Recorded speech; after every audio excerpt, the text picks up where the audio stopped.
কোরআন না মানার ফলে মানুষের ডায়াবেটিস হবে।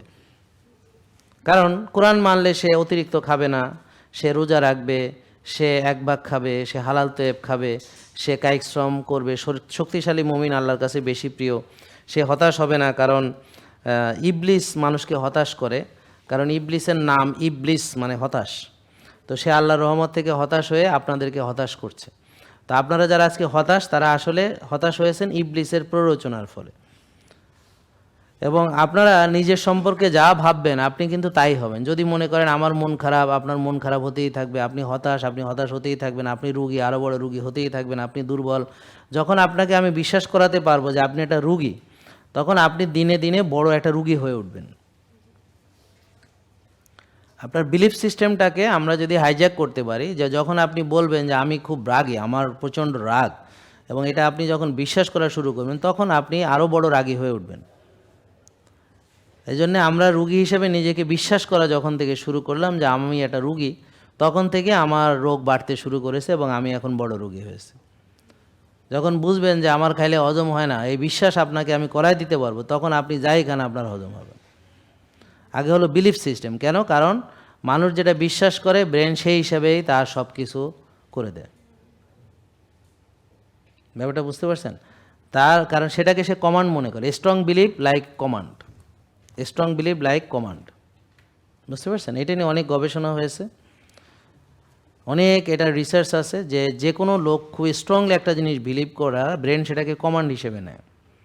ব্যাপারটা বুঝছেন? তো যখন আপনি মানুষ মনে করে আমি তো দুর্বল, তখন সে কী করবে? সে দুর্বলের ভূমিকা অভিনয় করবে। সে আস্তে আস্তে হাঁটবে, সে হেলবে তুলবে, কোথাও বসলে এমনি বসবে।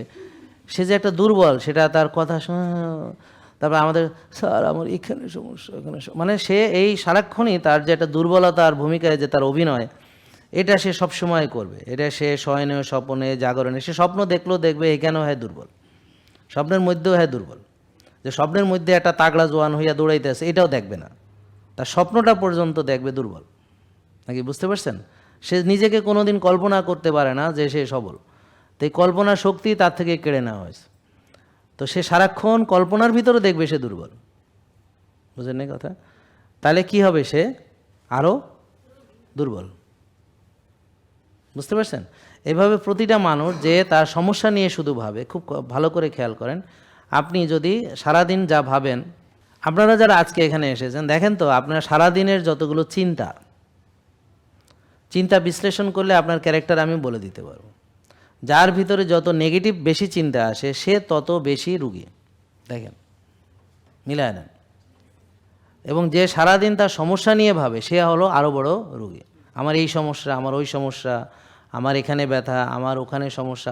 সে সারাক্ষণ এটা নিয়ে শয়ন, স্বপনে এবং জাগরণে সে একই ধ্যান করে। এবং ব্রেন কিন্তু এটা সমাধান খুঁজে না, ব্রেন সমস্যাটা আরও বাড়ানোর চেষ্টা করে। যে ও ভাবে কি ও সমস্যা আমার হজমের সমস্যা, আমার ঘুমের সমস্যা, আমার এই সমস্যা। ব্রেন ভাবে কি ও আমাকে আরও সমস্যা বাড়াইতে বলতেছে, তো সে আরও সমস্যা বাড়াইয়া দেয়। জেকে লাইফস্টাইল লিমিটেড, ওষুধ মুক্ত সুস্থ জীবন।